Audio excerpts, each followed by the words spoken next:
Vai iniciar a gravação. Tá Sim, uma eu tela entendi. quase preta, por causa do Darth Vader, João. Ops. Quase preto, por causa do Darth Vader, João. Ops. Será que eu deixo assim? Fica esquisito, né? Tirar aqui. Flashbang. É... Eu vou diminuir o volume. Acho que tá certo aqui. Vamos ver aqui. É porque aí fica. Tem uns negócios do slide que fica esquisito, fica por cima das letras. Mas, Infelizmente eu vou deixar assim mesmo. Mas vai dar certo, eu confio na capacidade de vocês de não ficar cega. Eu tô quase lá. É... Tá, deu certo aí, Tanara?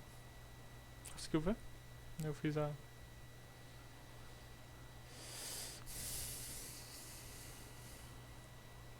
Acho que são sim, não sei. eu diria que é. Pois então vamos lá. É... Bem, pessoal, a gente vai falar sobre o paradigma de orientação a objetos. Basicamente, qual é a É, ideia? É um paradigma, né, de programação que a gente usa, provavelmente o mais utilizado hoje em dia, é mais comum quando você, né, vai trabalhar em algum canto, alguma coisa que esteja usando esse tipo de ideia de organização. E é uma forma de você basicamente organizar o seu código, organizar sua estrutura das suas classes para que fique mais organizado. Esse é o objetivo final, que você não você tenha menos dor de cabeça é, pós desenvolvimento, principalmente. Durante o desenvolvimento também ajuda, mas o pós é o talvez o mais importante aí, a parte da manutenção. A ideia principal é que o paradigma ele vai meio que limitar o programador. Então vai ter algumas coisas que o paradigma vai dizer não, ó, você não pode fazer isso. E pode parecer ruim, né? Tirar suas opções, mas no caso a maioria das vezes isso é bom, porque você está tirando as opções ruins. É como se você tivesse um caminhozinho, sei lá, você quer ir da cidade A pra B, aí tem um caminho que é perfeito, uma estradazinha limpa, tranquila, bonitinha, você vai lá com o carro, não tem trânsito, tem nada, maravilha, chega lá. E a outra estrada toda esburacada, sobe umas montanhas, desce, passa por um túnel, por dentro da água, um dinossauro te seguindo, enfim. É, e aí essa, né, funciona no final das contas, você chega lá na cidade B, funciona. Mas, né, não é a melhor ideia. Fortaleza, exatamente. É, aí, pois é, essa é meio que a ideia. Você limitar o que você pode fazer, né? Não, me empolguei de forma alguma. Pra você poder ter, né, a melhor opção, as melhores opções. Então, aqui é, um exemplozinho bem bonitinho de um posso que. falar essa parte aí, ô, João? Pode ser, vai lá. O... É porque, assim, eu coloquei esse slide aí, porque, para aqueles que não sabem, meu curso primeiro não é de ciência da computação, é de física, né? E aí eu acho que é interessante a gente colocar o que significa um paradigma, né? Porque na ciência a ideia de paradigma é que toda vez que você estiver estudando, seja na biologia, seja você na medicina, na física, na matemática, whatever, você vai ter a ciência sendo pautada em paradigmas. Paradigma não é nada mais nada menos do que a base que a galera daquele tempo tá acreditando que é tipo o caminho fundamental que você tem que seguir para fazer dar certo, entendeu? Tipo, nesse slide aí a gente coloca o sistema solar, porque na física, quando começa todos os estudos, todo mundo achava que o paradigma correto de interpretação do sistema solar era o modelo geocêntrico, em vez do modelo heliocêntrico. E aí, com o passar do tempo, é feito pesquisa para meio que chegar à conclusão de que esse paradigma, esse fundamento que todo mundo estava levando em consideração para estudar astronomia, não estava funcionando, não estava chegando às respostas adequadas, né? E quando a gente estiver falando de paradigma orientação a objeto, o que a gente está seguindo é essa mesma ideia. Existem outros caminhos para a programação, né? A gente vai falar aí de alguns, dois na verdade, e você basicamente pode chegar e simplesmente programar sem ter qualquer tipo paradigma em mente, assim como você pode chegar e falar sobre a natureza, fazer matemática sem ter qualquer lógica, assim, mas você talvez até chegue em algum resultado, mas quando você segue um paradigma, você segue um conjunto de regras específicas, o que um grupo de pessoas concorda que é o melhor caminho, o que você tem uma maior segurança naquela informação, você tem uma melhor qualidade naquele resultado que você obteve. Então, essa é a ideia de um paradigma em poucas palavras. E sem Então, dinossauros envolvidos. é, Importante. pois é, também envolve dinossauro. Com certeza. Tá. Depois disso, beleza. Então, o conceito, né, o paradigma que a gente vai né, aprender a falar principalmente é o de orientação a objetos, né, como eu falei, é o mais usado e tal, é muito comum você ver por aí pelos cantos. Só que ele não é também o mais... Não, peraí, antes... A orientação a objeto ela é definida por algumas características principais dela. Vamos lá. O modelo é baseado na composição e interação entre diversas unidades chamadas objetos. Então, basicamente, no sistema, como até no Salesforce, a gente falou, né, tudo é um objeto. Então, esses objetos eles definem uma entidade, algo que está lá no sistema, que existe, que tem o seu comportamento e tem suas características. E é isso que define essa questão do objeto. E aí, todo o sistema vai ser envolto baseado entre esses objetos se comunicando e fazendo alguma coisa para mudar tanto os seus valores, né, as suas características, quanto mudar as características de outros objetos. Então é basicamente uma entidade, lá tem sua conta, tem seu contato, tem outros exemplos, lead, produto, enfim, tudo isso é Oportunidade, uma fatura. uma entidade no seu sistema que você vai usar. Sim, eles se comunicam, né? É isso aí, beleza. Bem, aí aqui vem a comparação, talvez a principal, e a que acho que a maioria das pessoas vai se deparar quando estiver aprendendo um ou outro paradigma, né? Que é orientação a objeto versus procedural. Então é o seguinte, a procedural é, digamos assim, o paradigma mais, como é que eu digo, mais, não lógico, mas o mais direto, o que vem mais fácil quando você começa a programar. Porque no geral, quando as pessoas começam a programar, elas tendem a o quê? Ter aquela ideia de variável, aí faz uma funçãozinha, aí o código já vai crescendo, vai adicionando um comportamento. E isso acaba meio que resultando naquela ideia da superclasse, ou a classe Deus, enfim, tem vários jeitos de você chamar. Que é basicamente uma classe lá principal, um pedaço do código que é basicamente o sistema em si, e em volta dele tem funções adjacentes, funções que ajudam, né, auxiliam esse principal aí no seu comportamento. E esse é o jeito que a maioria das pessoas, se você for em praticamente qualquer curso de programação que não tem orientação a objeto, você meio que vai tender para ir para procedural porque é o caminho mais fácil, mais lógico. E assim, né, tudo bem. Para você aprender a programar, para você aprender o básico, ele ajuda, ele funciona e beleza. O problema vem principalmente quando se trata de grande escala. De você fazer o sistema completo e principalmente de você trabalhar com outras pessoas. Porque nem todo mundo pensa do mesmo jeito e o procedural ele não meio que ajuda você a entender a forma como as outras pessoas pensam. Então na procedural ou estruturada, a aplicação possui a classe principal e funções auxiliares, né, que são aplicadas lá globalmente. Tem essa questão também do global. Que é por exemplo, tem variáveis lá que tem um escopo no código inteiro. Então a qualquer momento, em qualquer situação, você pode acessar essa variável e isso tem sua utilidade, mas é extremamente complicado de trabalhar com isso quando você está em grande escala, um dos problemas que tem. Mas enfim. Os dados e os comportamentos ficam separados um do outro na aplicação e transformando são funções. E transformar os dados, ele passa por funções, que são basicamente a caixa preta.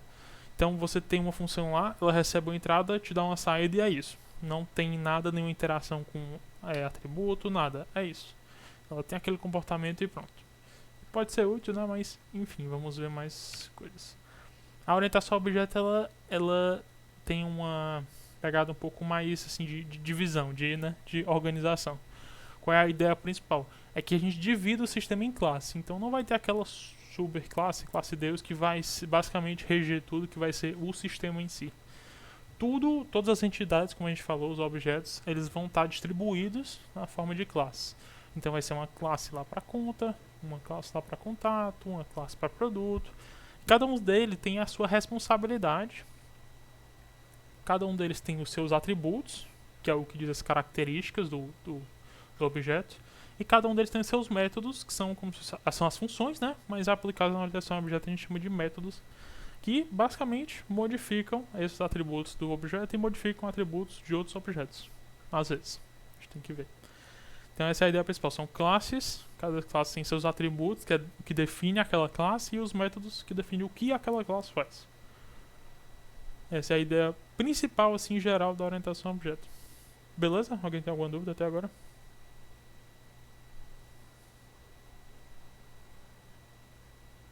Não, tranquilo. Tranquilo, beleza. Vamos lá. Bem, isso aqui é uma visualização para, né, ajudar aí a entender. Aqui na esquerda a gente tem a estruturada. Então como eu falei, os dados globais, fica a aplicação aqui num canto só.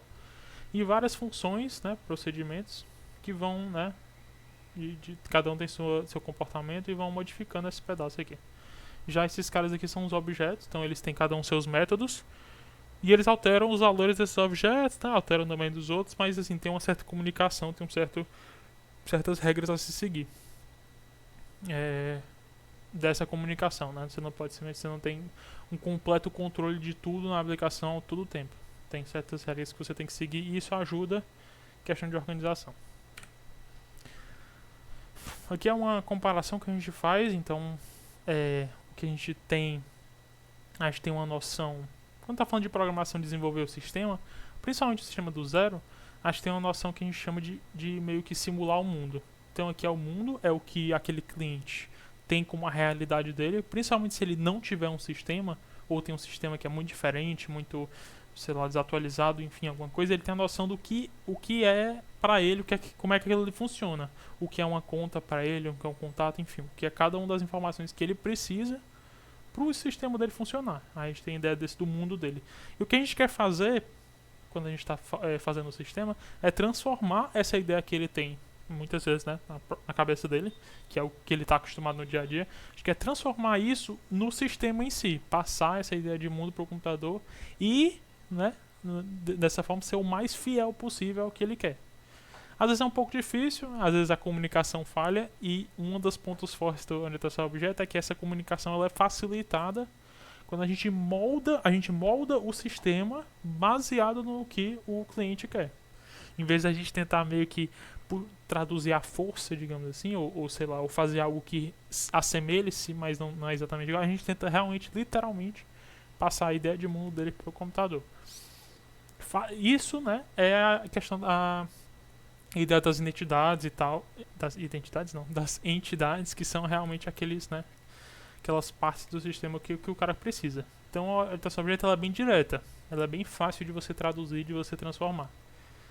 A procedural, essa aqui de cima, ela não é exatamente direta, é o que a gente diria, né? Ela tem um certo trabalhinho, você tem que abstrair um pouco mais, às vezes o cliente fala uma coisa e o desenvolvedor fala outra, e aí isso se perde, sendo que eles estão falando às vezes da mesma coisa, mas com nomes diferentes, com jeitos de falar diferentes. Tem vários detalhes que acaba que isso complica um pouco a vida do desenvolvedor e do cliente também, né, obviamente.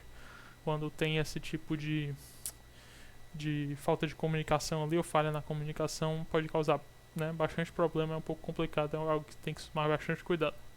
A procedural ela funciona, né? Não estamos aqui dizendo que, né, não, nunca mais usem procedural é horrível, é um crime. Não. Mas é só porque pra gente é mais interessante, pro nosso trabalho, pro nosso jeito de desenvolver, é mais interessante a orientação ao objeto. Bem mais interessante. No caso, o Salesforce não funciona com procedural, então nem que a gente quisesse. Mas a gente aproveita disso, dessa limitação, para fazer algo mais organizado.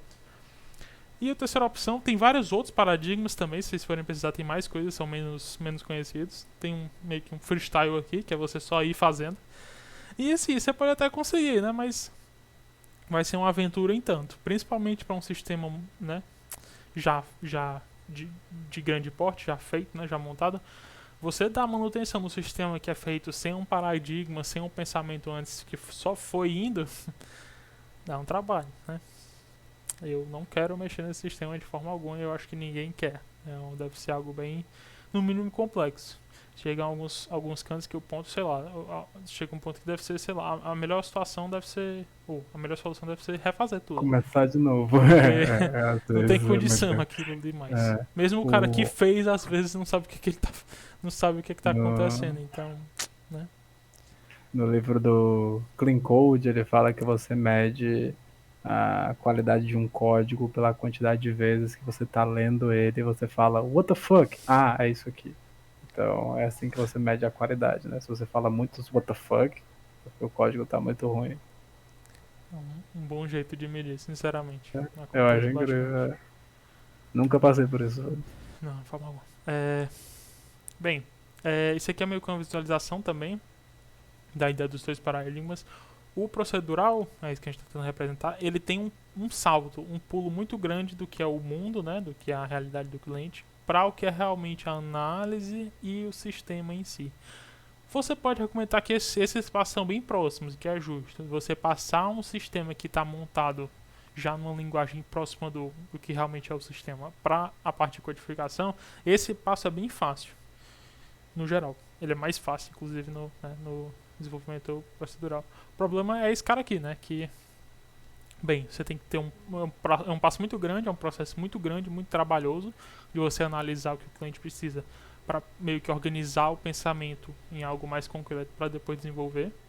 E o problema principal dessa diferença, quando a gente vai ver a orientação a objeto aqui, que, assim, tudo bem que a orientação a objeto ela deixa um pouco mais complicado essa parte aqui de meio que transcrever do nosso sistema montado, nossas classes, nossos diagramas e tal, já para o sistema. Mas o problema é que os problemas que estão nessa área de análise são os piores.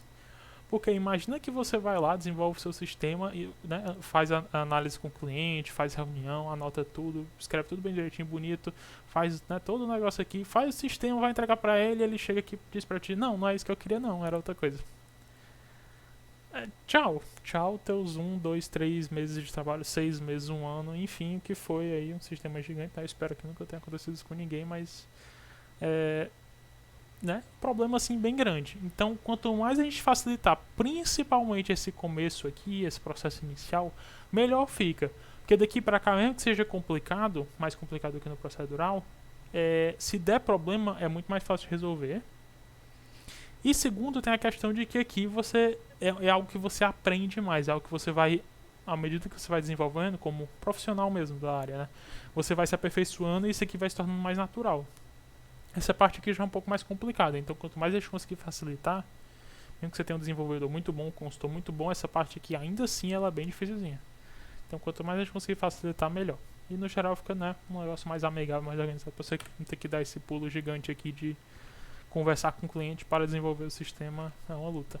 Isso aqui fica um pouco mais amigável, um pouco mais fácil. Beleza?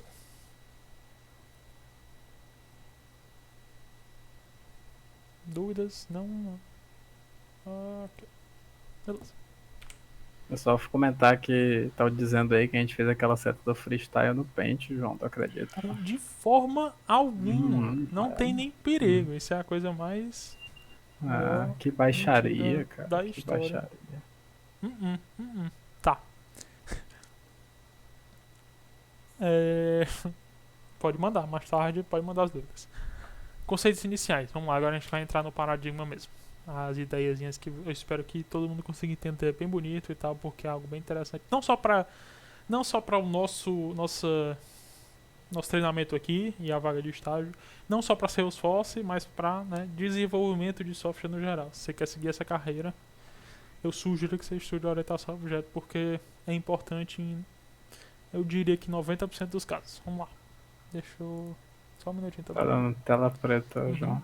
Tu tá com os exemplos aí, leva pra console pra eles do Apex? Não, não Não, tem eu que vou ver dizer. se eu pego aqui. No final eu mostro. Deu certo aí, então. Eu tentei resetar aqui. Eita. Deixa eu tentar de novo aqui. E agora?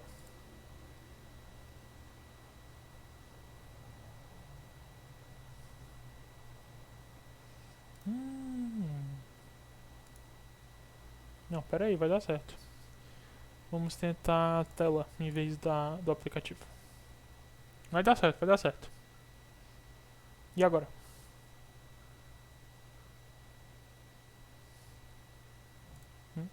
E... Agora.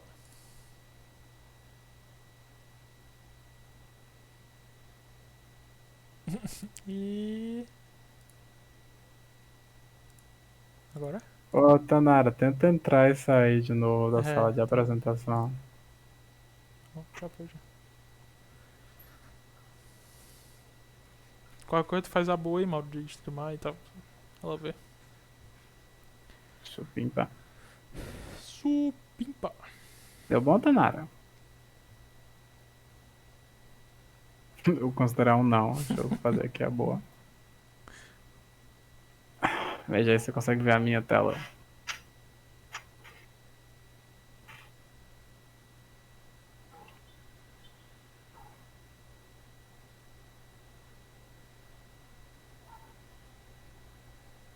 Opa, Boa. o Discord demora melhor. Tá. Vamos lá. Acho que talvez o conceito mais importante, talvez o inicial, assim, que é bom que todo mundo entenda a ideia de classe. Então, o que é a classe? É a forma de um objeto. O que é que significa? Quando você tem alguma, vamos usar uma entidade, um exemplo, um cliente. A gente sabe que, né, no geral, as empresas têm, né, clientes, é uma entidade importante. A ideia de ter aquele, né, pessoa, né, aquele objeto para o sistema. Todo mundo tem isso. O problema é que todo cliente é diferente, né? O cliente tem um nome, o cliente tem um CPF, o cliente tem, enfim, alguma coisa. E isso é o que diferencia eles. Então você pode concordar que, no geral, os clientes, eles, né, têm o mesmo objetivo, que é no caso, né, enfim, comprar um serviço, comprar um produto, enfim. Mas cada um deles tem uma particularidade, tem uma certa quantidade de informações que diferem um do outro. No geral, eles são a mesma entidade, no sentido de que são todos clientes, mas cada um deles tem suas características específicas. Essa é a ideia de uma classe. A classe, ela representa essa entidade global, né, esse molde aí de o que é para ser, ou o que pelo menos tem que ter um cliente. Ele tem que ter talvez algumas coisas a mais, mas o mínimo ali a classe representa. Então a fotinha ali eu diria que ajuda bastante, que a classe é como se fosse a forma do gelo, né, a forminha e o espacinho. Cada gelo, né, tem, né, é um gelo diferente, são vários cubos de gelo diferentes, mas, né, todos são formados pelo mesmo molde, pela mesma forma, e essa forma é o que dá a ideia da classe. Todos os clientes, né, cada um tem sua particularidade, seu nome, seu documento, sei lá, enfim, conta bancária, idade, enfim, qualquer coisa. Mas todos, né, têm aquelas informações, têm aquele tipo de comportamento que vai ter lá no sistema. E quando você instancia essa classe, você cria uma instância, uma como é que eu digo isso? Cria meio que é meio difícil de falar instância, né, de outra forma. Eu acho que seria legal se tu tivesse... Tu não tem um exemplo de código não pra gente mostrar aí? Não dá pra lá pra console? Bem, deixa eu ver se eu consigo ajeitar aqui. Pode abrir um aí. Ops. Só não pode ser tem que ser o Trailhead. Esse aqui. Não.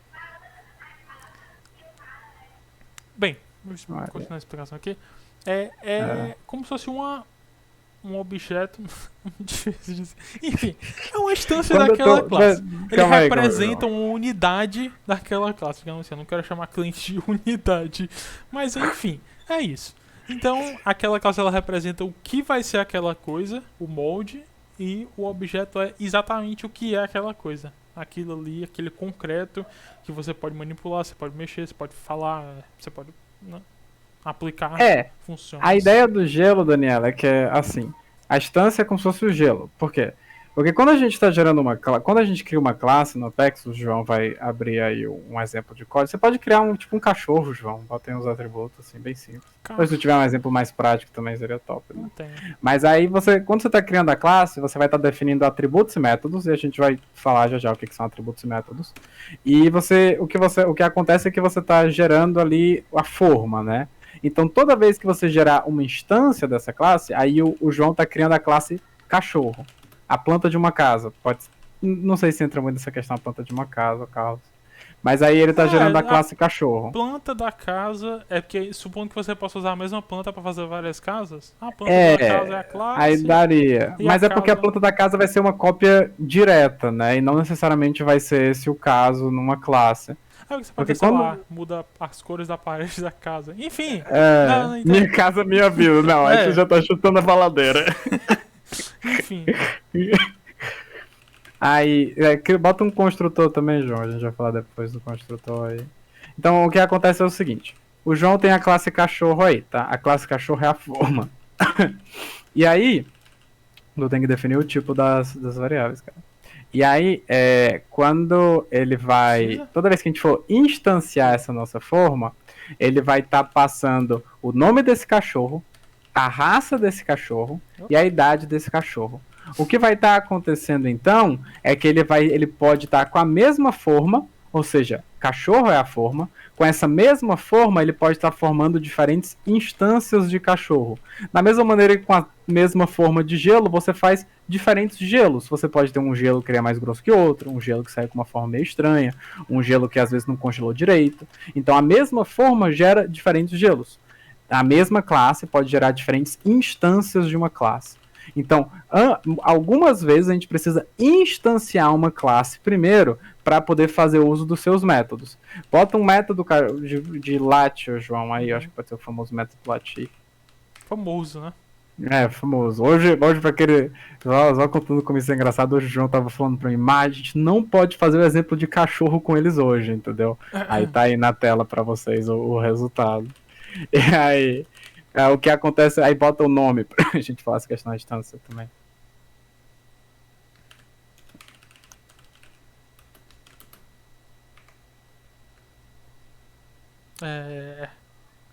Latiu. Bota um espaço antes de latir. Boa. Pera aí. Uau. Ó, o teu gato aí. Calma aí, Pablo, não vamos complicar não, cara. Vazou tudo. Então, aí tu distancia, né, e a gente fala.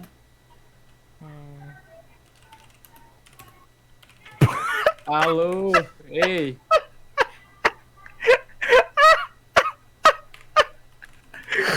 Ai, galera.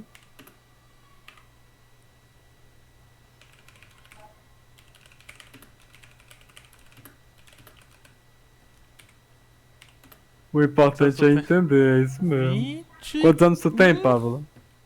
Pronto, vazou a idade do Pablo. Latim. Aí o que tá acontecendo então é que aí o João passou no construtor dele, a gente vai falar mais tarde com mais detalhes do construtor. Passou no construtor, ele definiu uma variável Pablo.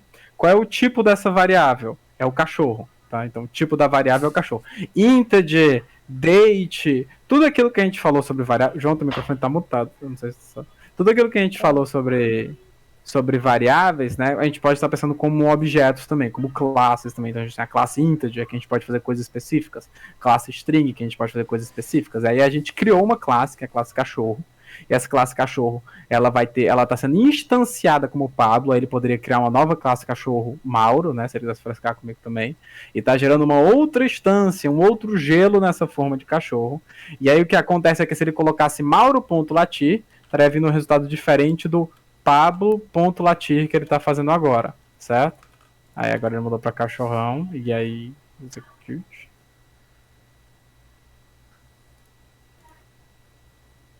E aí vocês podem ver, eita, veio com Pablo. Ah, é porque no construtor tinha Eu mudei Pablo. só o nome da variável. É, só o nome da variável. Mas aí eu acho que o ponto mais central da ideia de uma instância está muito na questão dos atributos presentes na sua classe. Então ali o João definiu 3 atributos que a classe vai ter, que é a string, que é nome, raça e idade, certo? Você pode ver que eles são variáveis e elas só não estão definidas. Você pode estar definindo um valor default para começar, caso você queira. E aí o que acontece é que para cada instância você vai ter um nome diferente, uma raça diferente, uma idade diferente. Então você pode ter diferentes objetos ali, você pode formar uma lista de cachorros, né? Às vezes quando a gente está trabalhando em código com uma lista de leads, o que a gente está trabalhando na verdade é uma lista de diferentes instâncias do mesmo objeto, que é o objeto lead, que tem nomes diferentes, contatos diferentes, assim por diante. Então conta, a gente está com uma lista de contas, uma lista com diferentes instâncias do mesmo objeto, que é o objeto conta, beleza? Acho que tá tranquilo esse aspecto, João. Ou Beleza. tá alguma dúvida, galera?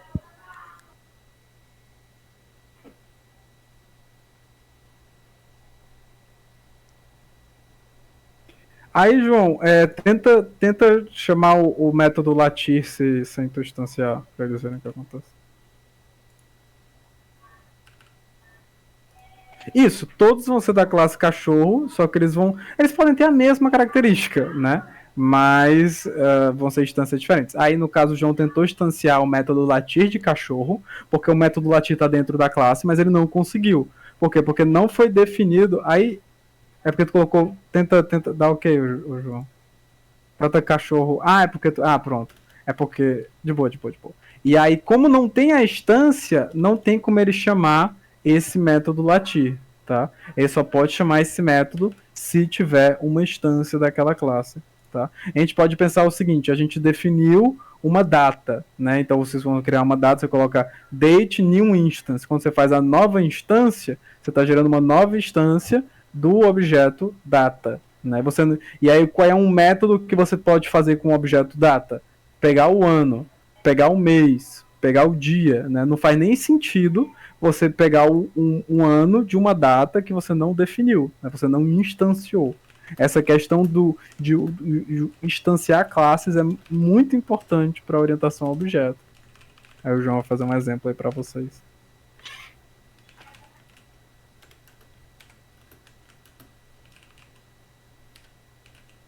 Acho que é assim, né? Tem. Eu acho que é get day com D maiúsculo. É da day. Eu fiz isso. Nossa. Se não for, a culpa é do Pablo. Aham. Foi o que eu vi.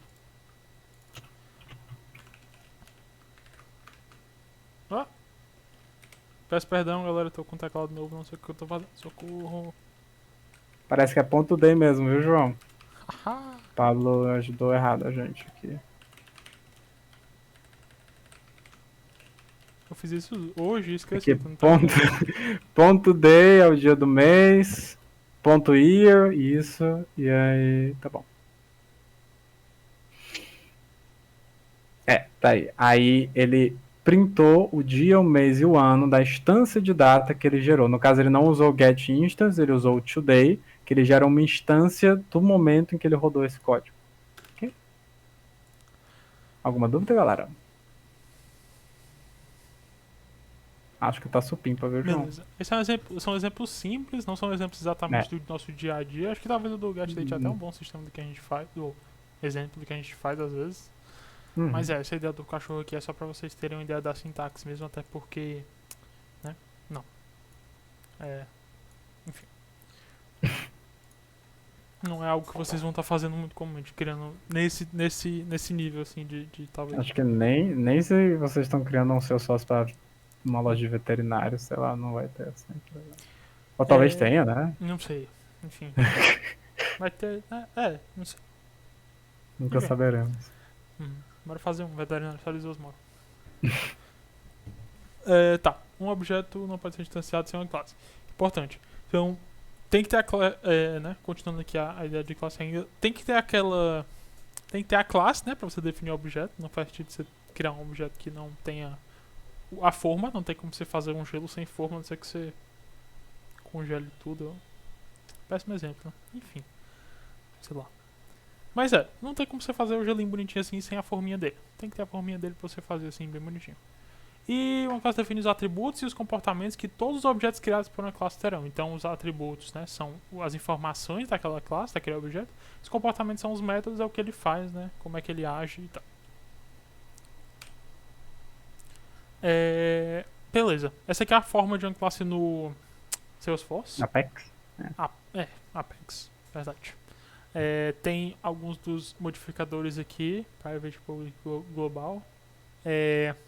Normalmente, praticamente sempre por padrão vem público, né? Enfim, a gente não mexe muito padrão no... é público. Classe privada é um tanto raro, normalmente até a gente bota talvez a classe dentro de outra classe no máximo, mas classe privada é bem radical. Enfim, tem classes virtuais abstratas, ou abstratas, né? Que são a ideia de, se você já viu a orientação a objeto, você entende mais ou menos, mas é a ideia de você ter uma classe que você não vai diretamente Você pode até instanciar ela abstrata, né? Mas você não vai diretamente normalmente fazer isso. Você vai usar essa classe pra fazer outras classes baseadas nela. Essa é meio que a ideia. A gente vai explicar mais pra frente um pouquinho, é um conceito um pouco mais É que aí já entra na avançado. ideia de herança de É. classe. Mas é uma ideia de você... E, no geral, né, herança é um negócio perigoso. Tomem cuidado, né?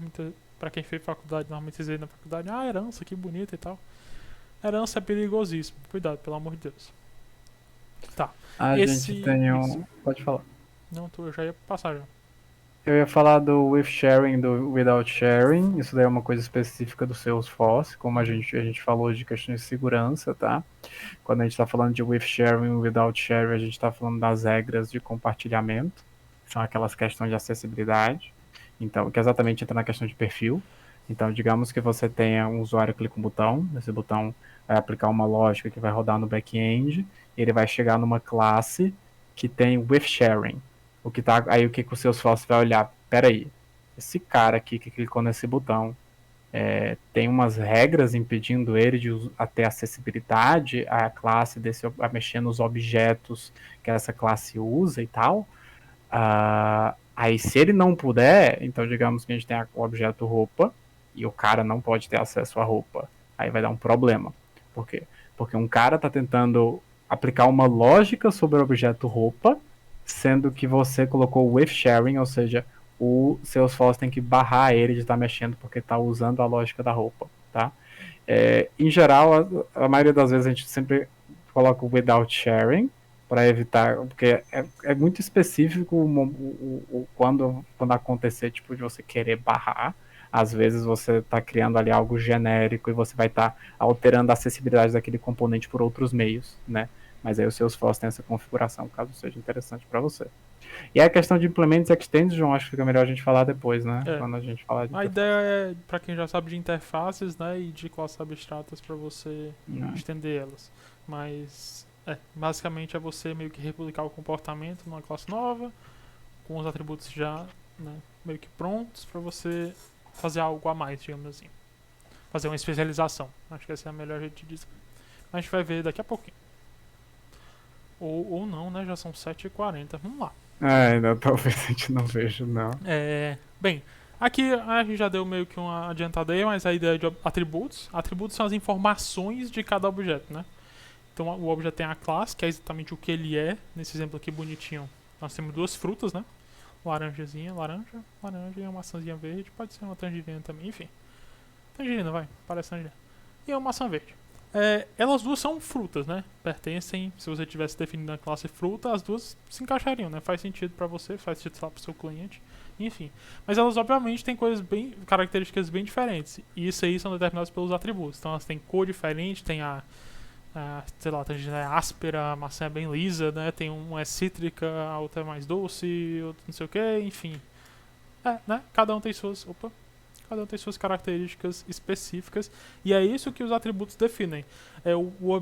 São os mesmos objetos daquela classe, então os dois, né, se comportam. Instâncias, né?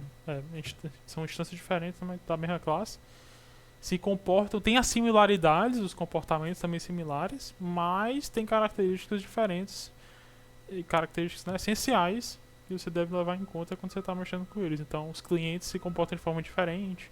Sei lá, por exemplo, um exemplo clássico de cliente é, de acordo com a idade, por exemplo, tem clientes que são preferenciais, clientes acima de 60 anos no supermercado, enfim, coisas desse tipo. Então você tem que tratar ele de forma diferente, baseado nesse atributo que ele possui. E aí tem, sei lá, tipo, em alguns sistemas tem a ideia do cliente VIP, por exemplo, que ele paga mais ou faz alguma coisa e aí tem direito a mais coisas.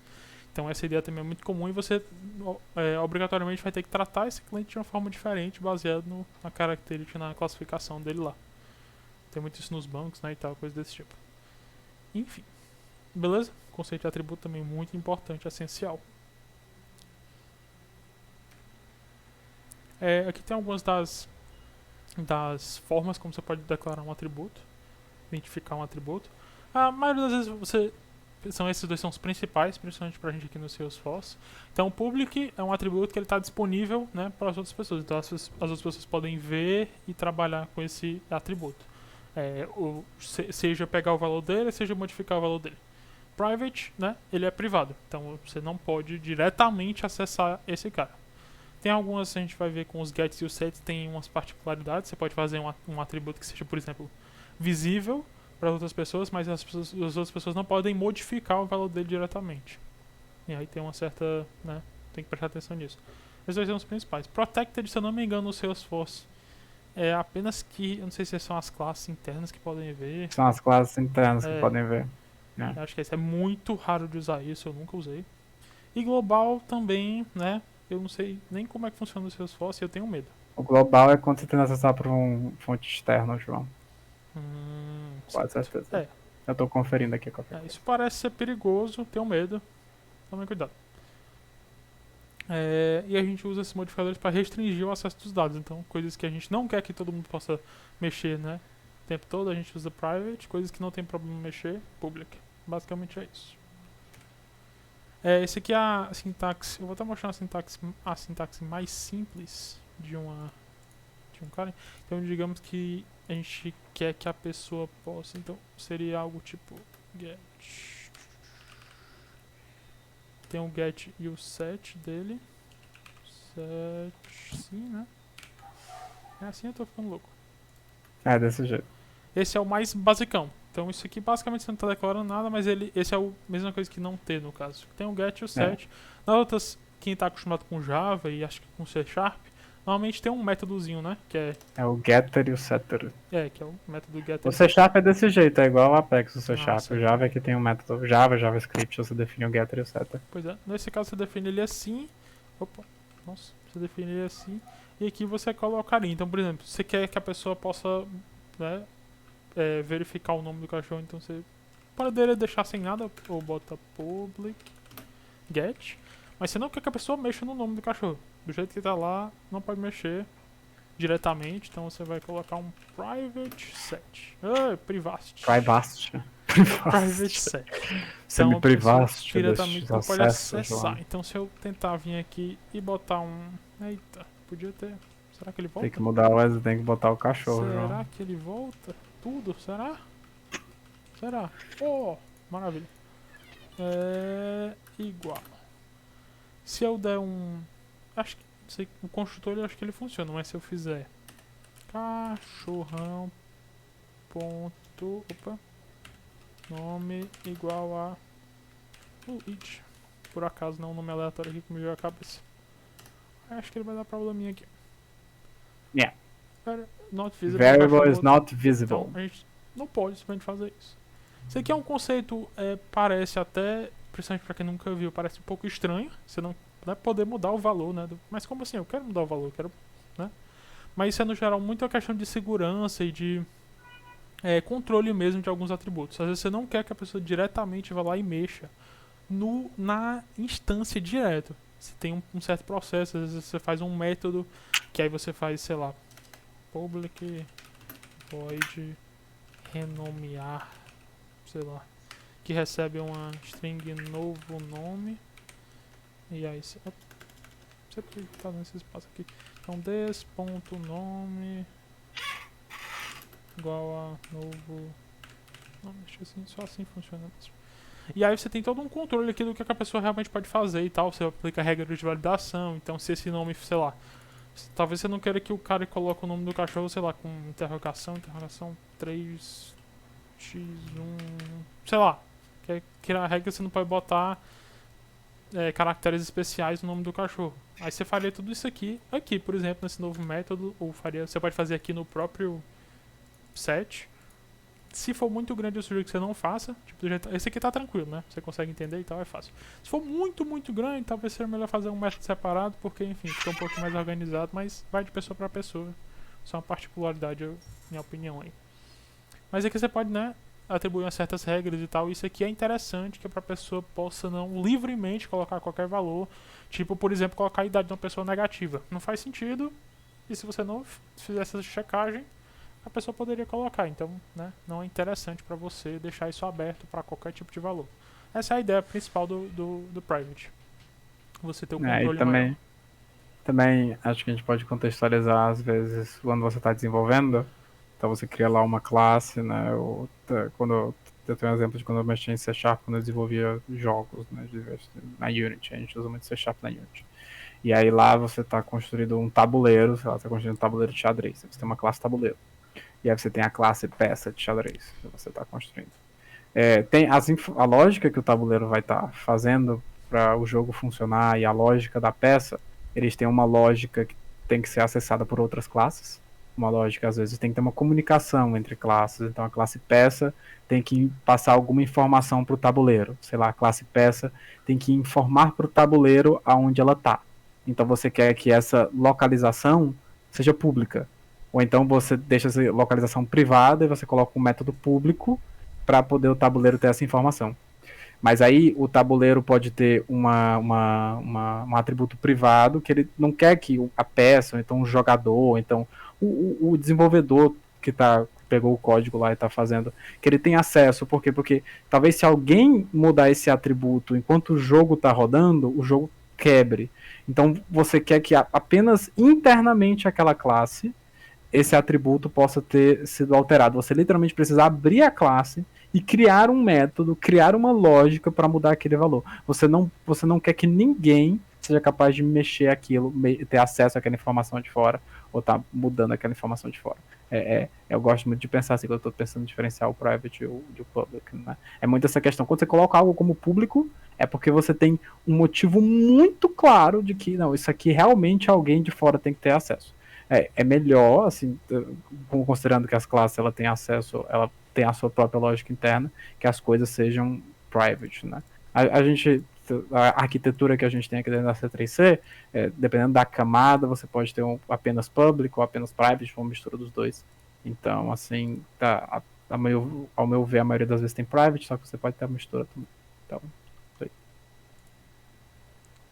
E assim, se tiver a menor das dúvidas, crie private e faça um métodozinho, porque às vezes público pode dar mais problema do que parece. Então, tem uma menor duvidazinha, bota private lá, bota um métodozinho, faz uma checagem básica dos valores que você quer aceitar e pronto. É tranquilo. No máximo você classifica um pouquinho maior, mas você fica mais tranquilo, mais seguro de que aquilo ali tá ok.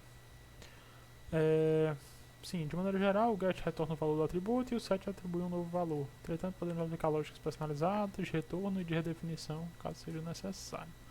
Beleza. Tranquilo? Uma dúvida, eu não preciso, tipo, chamar o método getSet para usar eles depois da instância, não? Quer responder ou vai responder? Você chamou o método que você criou para acessar.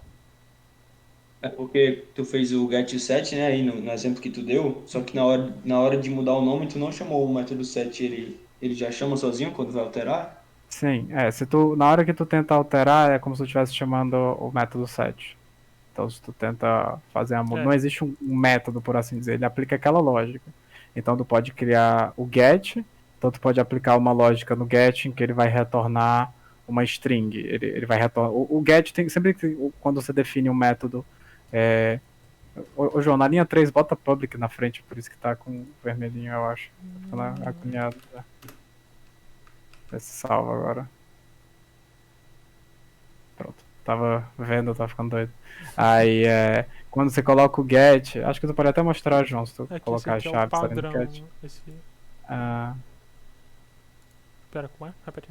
Eu ia pedir pra tu voltar lá tu colocar nesse exemplo do public get aí. Não, no exemplo do public get que tu fez.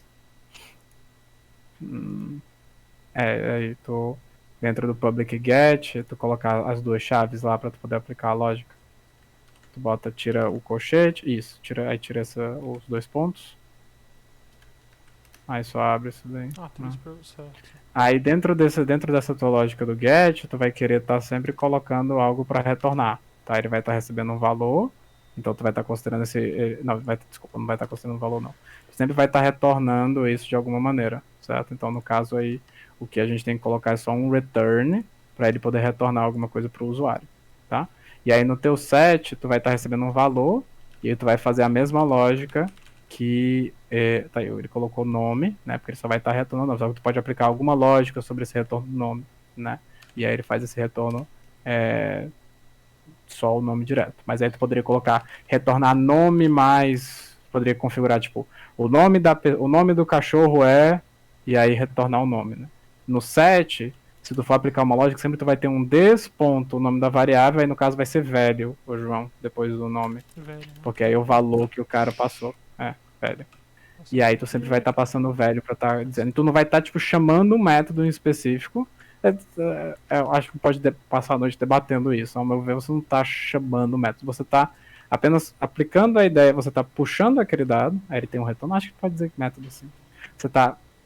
Você clica, sei lá, você coloca nome, você coloca cachorrão, ponto, nome, e aí você bota isso no System Debug. E aí ele vai rodar essa lógica que tu colocou aí. Aí tu coloca cachorrão, ponto, nome, igual a Luigi. E aí ele vai entrar dentro ali da linha 9 para poder aplicar a lógica, entendeu? Então tu não precisa fazer, tipo, ponto, get nome, e aí botar entre... É assim, eu acho que nem precisa, João, só tu botar no ponto e já dá bom. Tu não precisa botar num método, assim como o João tá fazendo no renomear, tá Então, ligado? só pra deixar Só precisa bem botar o nome do atributo, Uhum. Beleza. Boa?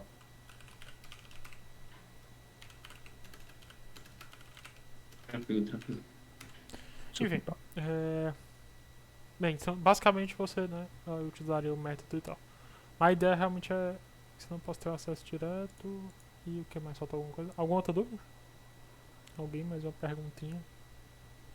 Acho que a gente encerra com métodos, João, rapidinho, 5 minutos acho que finais. dá pra fazer. Senão vai ter Kahoot hoje, porque ainda tem gente que tem que fazer a atividade aí, não dá certo não.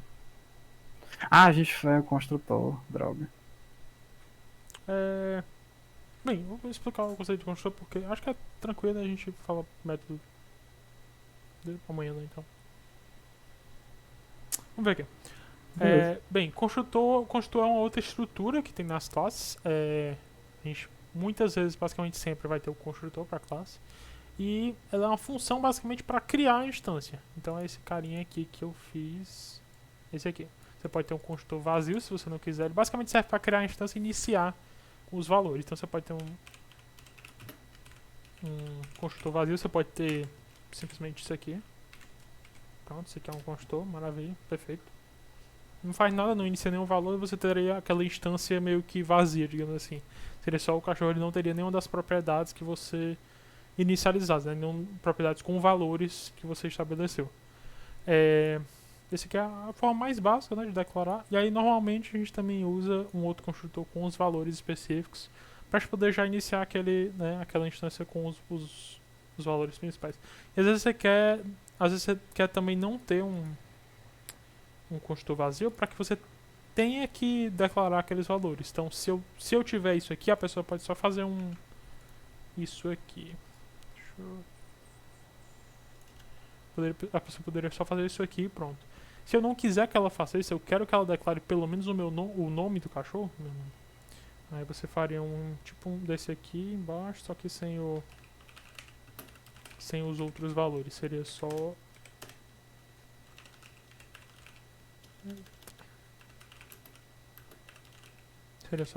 esse cara aqui. Se você precisasse que sempre um cachorro tenha um nome.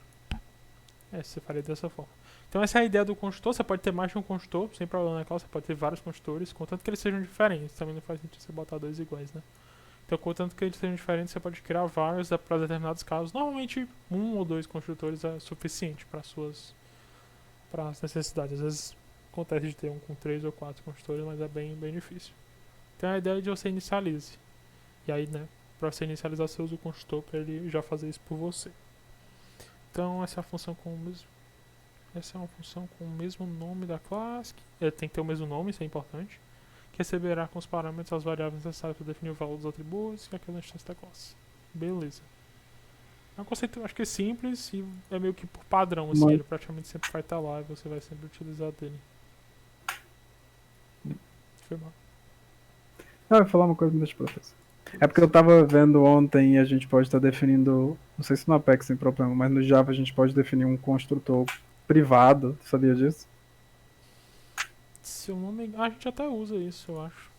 Pra gente ser usado quando você quer fazer um Esse- singleton, que só tem uma instância da classe. Achei bem legal. Interessante. Você pode fazer também faz um método que chama o construtor para você ter algumas validações às vezes também. O date, quando a gente faz o date get instance, né? Ele tá rodando o construtor de date privado, né? Você vai rodar o construtor que é público, você coloca new e aí você coloca a palavra do lado. Aí no caso tá pegando a instância, aí no caso vai ser diferente. Se o construtor interno, achei bem irado assim. Irado. É um conceito um pouco mais, né, avançado, mas interessante, sabe?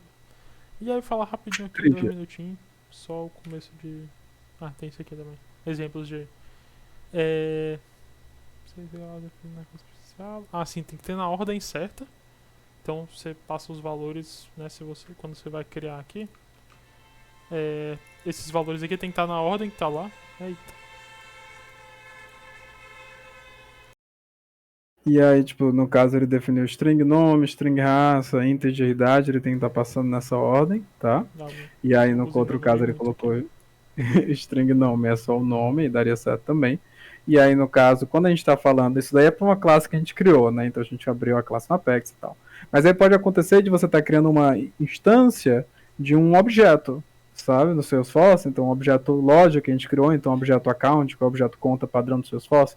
Nesse caso, para você fazer uma instância dele, você tem que estar colocando, vocês bem que eu coloquei name igual, então você não existe ordem. Você tem que estar colocando ali o nome da API dos campos. Você consegue ver esses nomes dentro do gerenciador de objetos para poder estar gerando essa instância, tá? Toda vez que você gera uma instância, conta a rocher daquela conta.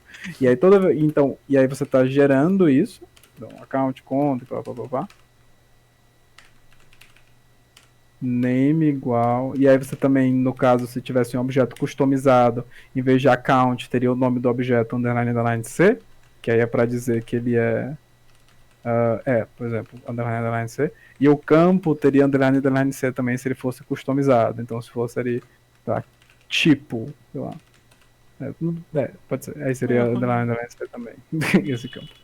E aí uma coisa interessante é que se você quiser gerar uma instância, isso aqui é um detalhe, né? Porque a gente tem o campo pesquisa e o mestre detalhe. Se você quiser fazer uma relação entre objetos, você tem que estar passando o ID do objeto com que você vai se relacionar. Então, se estiver fazendo o aluguel, então livro, underline, underline C, e aí o ID do livro que vai se relacionar com essa instância de aluguel que você está gerando. Então, um detalhe aí Só legal. pra mostrar a ordem aqui que foi importa, tentar criar, não vai deixar, porque não tem um construtor que é um integer, um string e um string. Só tem um construtor que é ou só esse string, ou string e integer no final, que eu botei o 21 aqui no começo. Aí não dá certo. Porque aí não tem como ele saber, né, o que é. Eu acho que método vai ter que ficar para amanhã, viu, João? Estamos em 8 horas, eu acho que dá bom, eu vou, né? Começar segunda-feira ainda, vamos com calma. Tranquilo, pessoal? Alguma duvidazinha, perguntinha, alguma coisa? E boa. Perguntem agora ou perguntem depois. Perguntei agora, ou perguntei depois da aula, ou perguntei amanhã de manhã. Poxa, vai ter. De buenas. Pronto. Próxima Pra galera que não enviou ainda a atividade, eu vou passar agora pra vocês a atividade. Passar pelo Discord. Nossa, eu vi agora, eu pensei que eu não tava gravando, quase que eu morro do coração. Será que a gente consegue chegar até o final, mano, sem destruir nenhuma gravação? Rapaz, a gente tá num Eu streak, acho que tá numa boa streak boa. Foi de não acertar nenhuma, absolutamente zero, pra todos. No último processo seletivo a gente literalmente errou todas, assim. Todas. Todas. É como se a gente tivesse planejado, tá ligado? Somos os dois de Fortaleza. Fortal City. Fortal City Boys.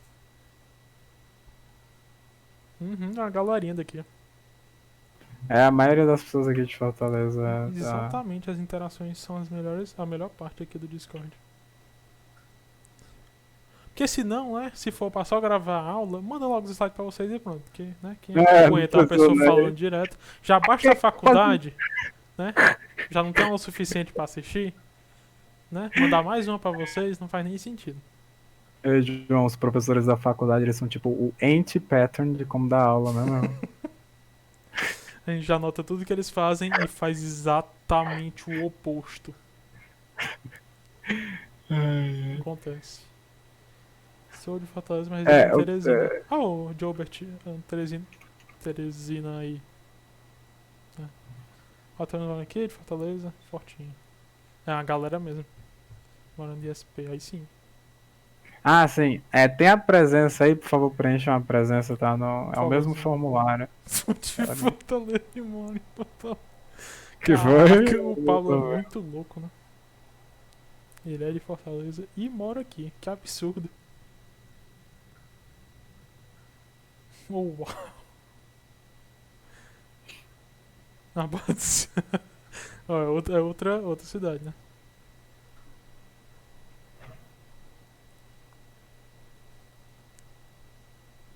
Pronto, aí a galera que recebeu agora o desafio, passando, vocês têm até as 9 horas pra enviar. Ixi, a galera aí. Uma instância instância de cidade. Oh, não. Ah, galera, já tá né? Todo mundo ficando doido já. Ativou. É, meu, aqui a galera toda Fortal City é peso, entendeu? É, pesado mesmo.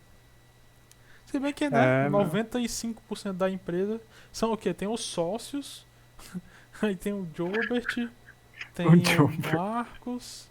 Entrou Basicamente uma isso, galera né? de São Paulo É, também. não, tem o São Paulo Boys também tem o Marlon. E tem mais quem?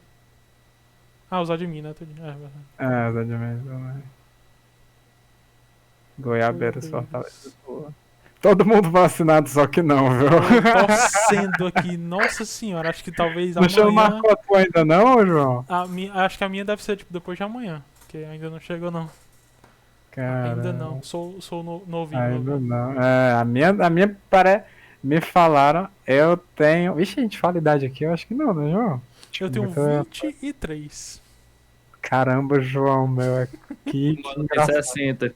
O Mauro tem zero. É, a galera tem a hipótese aqui na empresa de que eu sou um velho escondido. É Né? verdade. E metamorfo. Olha aí, já foi vacinado. Então, gente, é isso. A gente espera vocês aí amanhã. É, onde Ficou é que tá o negócio da presença mesmo? O a formulário? presença tá no material de treinamento, não? Deixa eu ver aqui. Publicar de novo aqui. É o mesmo formulário, eu não publiquei. Vou publicar aqui. Tá saindo. Caramba, eu vou pra aí também, ó. Se demorar mais. Eu sei que o pessoal. Onde era que eu vi que já tava? Ah, o Marlon. Tá em 97 já. É, não, mas o Regular- Marlon já vai estar assinando, né, amanhã. E ele tem o quê? Marlon tem quantos anos? 20, é? É, Marlon é bem novo. 22, 19. 21. 20. 21. 21, é? Ah. É, já tá mais rápido lá. Vou até ver, tava falando, parece que a minha já tá marcada. Aí sim, viu? Tô vendo aqui o site, João. Cruze os dedos. Ó!